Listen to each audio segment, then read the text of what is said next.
Welcome to the Genius Talk podcast. I'm your host Atul Raj from the bestemailmarketer.com, and today we have Lidia Axe with us. Lydia, thank you so much for joining and welcome to the podcast. Thank you. Super excited to be here. Yeah, me too. Okay, so for our listeners who don't know you, can you tell them who you are and what you're doing? Yeah, no, of course. Okay, if I tell you my whole story, it'd probably be about 30 minutes, but I'm not going to do that. So, right now, I help ex or people who are still in corporate turn into or transition into building their solo business. I call it magic, mentoring, consulting, magic, mentoring, advising, guiding, attracting, consultant, magic. Acronym that my lovely friend Claude came up with. Um, yeah, that's what I do. I'm a business coach. I have executive MBA from London Business School. I have very solid business background, been 15 years in finance, and last 12 years, I've been a solopreneur, entrepreneur, and last 8 years, I've been a coach, helping people with various things. So that's who I am. Yes, that's that. Okay, so why do you leave corporate and started your coaching business? Okay, so I had a very steep corporate career, despite 4 kids along the way. Build a family, kids, very successful. But my ambition was always beyond that, like family thing. It was like, yeah, I need to tick the box because the society wants us women to tick the boxes. So I did that, and I'm very happy managed to do that, but I always had a dream of more. I wanted more. And when I reached very high position, I was in Big Four, PwC, a director, on a path to partner. I'm like, that doesn't feel like it inside. Like this is all good on the outside, but it kind of doesn't fill me up. It doesn't fill me in. Went to executive MBA, and then I got bite. Like the Spider-Man bite. Yeah. I got the bite from entrepreneurship bite. I'm like, I need to build my own thing. That's it. So I came back to my husband. I'm like, I need to do something else. I need to build something that I can feel the benefit, the impact on people way more direct. I want to feel it like viscerally versus in corporate. Like the corporate thing you're doing, you don't get. I mean, in a big corporation, you do make an impact, but you don't feel it viscerally. So I wanted to do something that you can feel every day, that you make impact on real people life. That's it. What do most people afraid of when they are leaving corporate? Yeah, the stability, the security, they're afraid, of course. And they're right to afraid. But the perspective I wanna give is the security in corporate is not as secure as it might seem. Unfortunately, especially today, the world globally is going into recession. So there already been a lot of layoffs, and there will be even more 2026. Guys, girls, folks, be prepared. So it is perceived stability. But this is the number one thing. Like, okay, well, I'm getting my every month's slip. I'm getting every month's pay. Now, when you go to do things on your own, it's not as secure. You have to, you have to hunt. You have to go out. You have to do outreach. You have to do sales. You have to do content. You have to do so many things. And if, for example, this month you have to take care of your family, and I told you I have 4 kids, right? If for example, my kid is in hospital, or my other kid is doing something I have to support. Actually, last month my kid went to the army, military. I have to support him emotionally, buying shit for him. Um, Obviously your business is going down if this is a solo business. So I think the number one fear is the stability, but I think it's true and it's not true. So, one side, it's not true in a sense that tomorrow there might be layoffs and we are going into recession. So, tomorrow your boss might come to you with the envelope telling you, I'm sorry, this is your 3 months, 6 months, whatever pay. And then you like in the void, like, oh my God, what am I going to do? And then when you're on your own, you don't have that security of every month's pay. But on the contrary, you have the agency. You're like, okay, fine. I understand that everything depends on me. So how can I build? So you have control. So the alternative mindset I want to offer here is in the corporate, it is a perceived stability. In the solo business is the actual agency, actual ownership, actual control. Understanding that things may go up and down because of the external factors or the internal family factors, but you are in control and you can put things in place, systems, processes, hire the people, whatever. And that's what I teach, the business model that can help you go through that, but you're in control. I think this is why I'm still here, because you know what? There were many times where I was like doubting, like, should I go back? But no, because for me, that's perceived control versus real control. You know what? Yesterday I was having conversation with one of my friend, and he's working in Microsoft, and he was telling me there was a girl in mainstream, and the HR or whoever that person come to that girl and tell her that she have to leave today, and then that girl was crying in the lobby whole time, and everyone is going there showing sympathy. But what after that? That's it. You're giving up. In the corporate, it feels like it's a security. It feels like, you are in a safe place, but actually you're giving out the control, giving out the security. So that's it. Okay, so can you share any of your client success story who you have heard? Okay, sure. And my clients they have niches. Mainly, I did started working with coaches, although I have clients, solopreneurs. Like my main theme is solopreneurs across various niches, the yoga teacher, the baker, even the recruitment coach. So, people from various niches. Yeah, success stories, the story is you have to be first it starts and in my community, I have a community for solopreneurs. I say we start with mindset. This is it. Like if you don't have the mindset of a solopreneur where you take the agency, you take the self you take away the self-doubt, you bring the self-trust, this is where you start. So my successful clients, that's where they started. They say, I can do this. Like if you don't have this, it's going to be very hard. So this is where you start. And then they build the business model.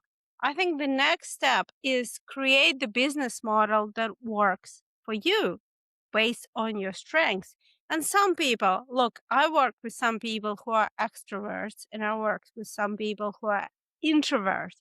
Now, if you're an extrovert, That's a different business model. That's you speaking to people all the time.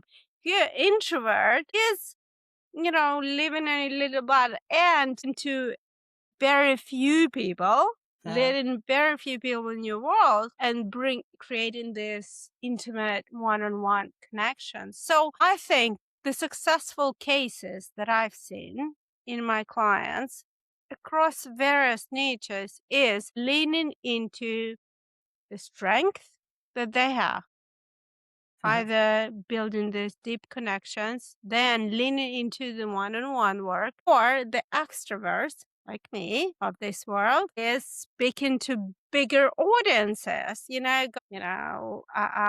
open, lives like I did, live Instagrams, live, YouTube, and then go and speak on stages, like being out there and speaking and connecting to many people, networking, you know.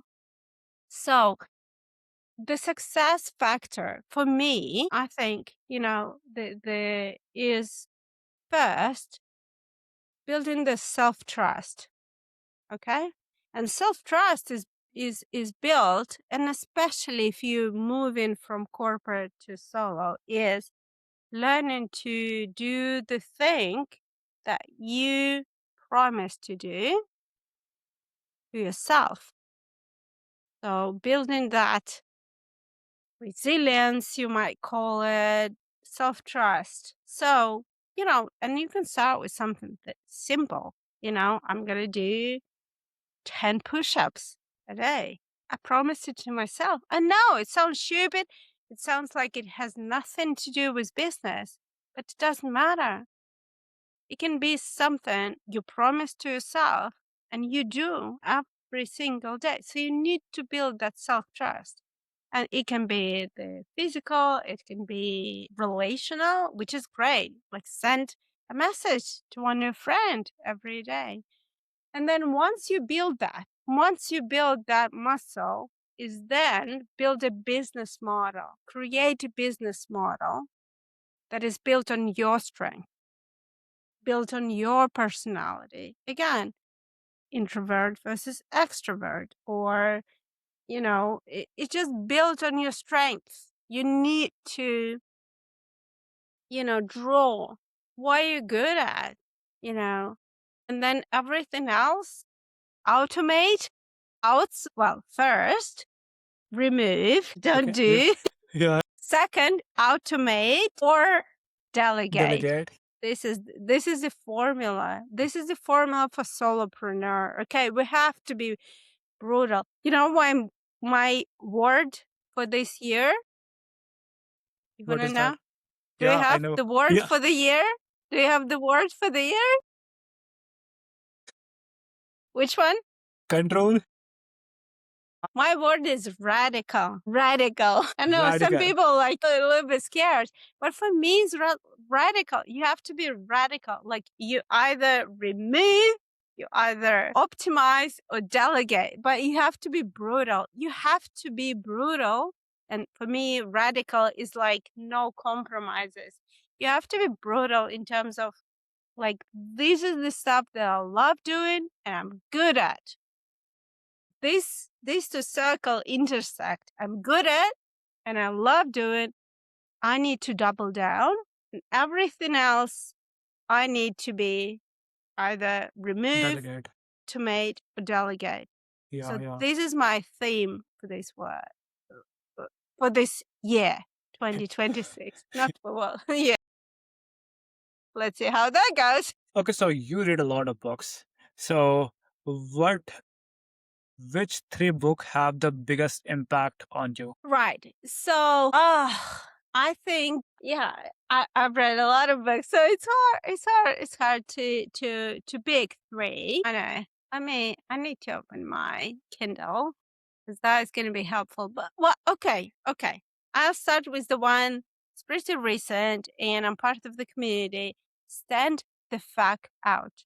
I'm sorry. I don't know if I can say that, but that's the name of the book. It's not me. Uh, So Yeah, it's the book. It's a marketing by Louis, and I'm part of his community. It's basically marketing, not just a book. It's a guide. It's step by step how to build your brand to stand out. It gives you very detailed steps. So if you take that book, and the thing is, probably 0.2% do this, and the rest don't, and you go through it, it gives you everything. It gives you step by step how to make your brand stand out in the market. Very detailed steps. So I think it's a great book. I recently read it and I'm part of Louis' community. So it's the best book. Okay. Now, second book I'm gonna mention is The Subtle Art of Not Giving a Fuck. I'm sorry. You love that word. No, I know I you love that don't. word. I don't know why. I don't know why. I told you love that It's not word. my it's not my problem. It's their problem. Actually, I'm like, why do you use it? Anyway, The Subtle Art of Not Giving a Fuck. It's an Yep. amazing book. It's an amazing book. And it's actually, contrary Mark Manson, and contrarily for the name, it's actually about diving into what are you giving a fuck about. The whole book is, to me, the idea of that book, you need to become very direct and very clear of what you giving a fuck about. Everything else is irrelevant. That's why I love that book. The name is a little bit deceiving, right? Yeah.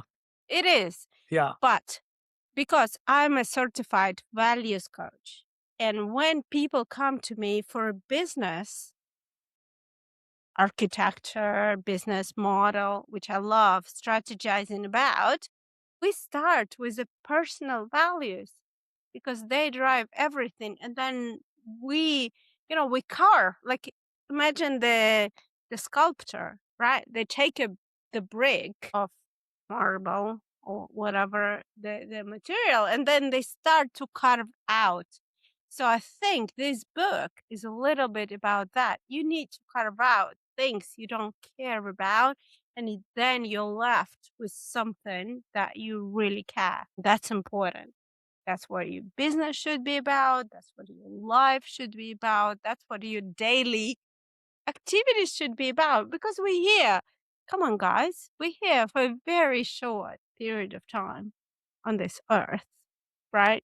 However, you know, this sounds so. Why don't use it the most? That's why I love that book. All right. And then the third, did you ask for three? Yeah. Yeah. Okay. Oh, sorry. So many books, so many books. Okay. I'm going to say, and maybe it's not that profound, but I think it made the most impact with me. The 12 week a year book, 12-week year book. Okay. So it's a bit more practical versus profound, right? But it just changed my mind because before I was like everyone else, like the year resolutions, the yearly goals, coach. I was all about that. And then this book just just changed my mind. And the book says, month, a year is just too long. We Yeah. cannot Yeah. predict what can happen. And you know what? We live in time where a lot can happen over 12 months. The pandemic, the war. I've lived through two wars over the last 3 years. So, I can tell you that. And this book is telling me, don't worry about that. Set the vision, which is great. You need to know where you're going. You need to have the North Star. You need to have the vision. But in terms of the actual planning, the goals, the metrics, the KPIs, the steps, 12 weeks. That's Yeah. it. This is the best you can map out. And once you finish, okay, I'll look for the next 12 weeks, next 12 weeks. So it's a bit more practical book, but to be honest, I use it every day. So I have to give credit to that book. Okay. Actually, I was just planning for 12 weeks. Yes, 12 weeks. But it seems, look, 12 Mhm. weeks is achievable, is Yeah. reachable, is like you can imagine that, right? Mhm. Because it's just way more certainty. Because when we plan things, Mhm. what we don't realize, we have to add the probability number to it, correct? Yeah. And in 12 weeks, the probability number is going to be pretty high. Yes. You know, we should be good.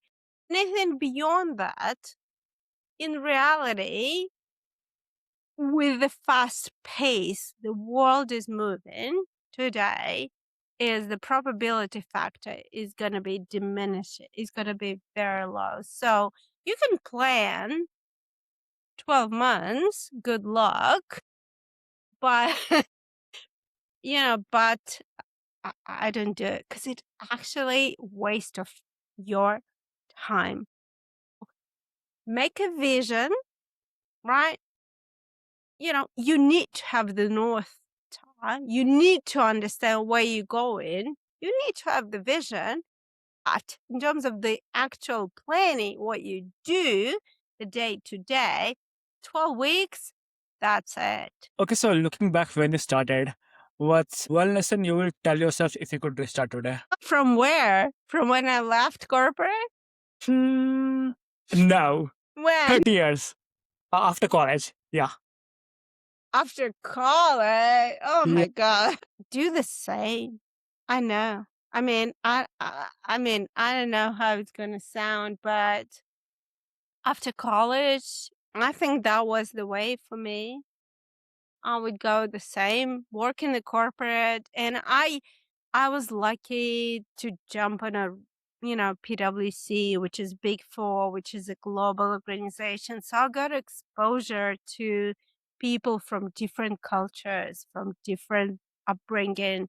And I'm like, my God, like my, I was like this and then I Uh-huh. was like this. So I would do the same. I know when you're young, you need mentors, you need examples, you need to see people. So I wouldn't do anything different, honestly. I might, not stay there that long, but from the college think majority of us, we need to see examples. And I still look to this date, I'm 49, but You don't look like. I know, is a benefit. I have a magic spell. Wow. No, I don't. And I have 4 kids, and but look, Mhm. and still to this day, I if I get an opportunity to be an apprentice, how people got excelled in like 300 years ago, they would become an apprentice, right? They would become, you know, they would work with a master. So I think once you got out of college, just find someone who is few steps above you and Yeah. find a way to work for them, to help them, even for free, even for very little money. Once you got out of college, like your main thing is to learn. I mean, again, I'm 49 and I still think my main thing is to learn. And I find every opportunity. I'm on a podcast like you, Atul, and that's what I'm doing on my podcast. I'm learning. I'm trying to get people who are above me, who are in front of me, learn from me. That's the main. Hey, it's exciting. I mean, Yeah. it's just learning is just dopamine, pure dopamine. Secondly, you just do things that are above your level, right? That's what I did. I was accepted in an Uh-huh. international company. I got exposed to people who have knowledge like beyond mine. Yeah, that's what I would do.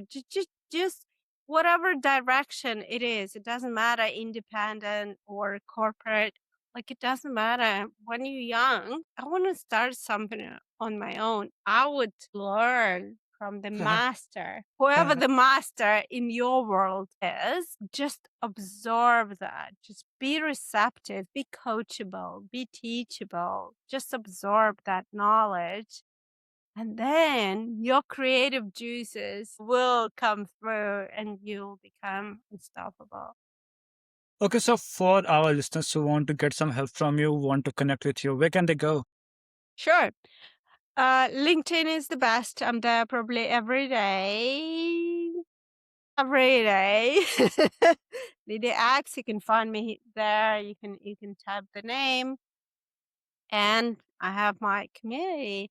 I'm revamping it into sprints, into challenges. I'm leaning into my strength, which is the challenge, the daring.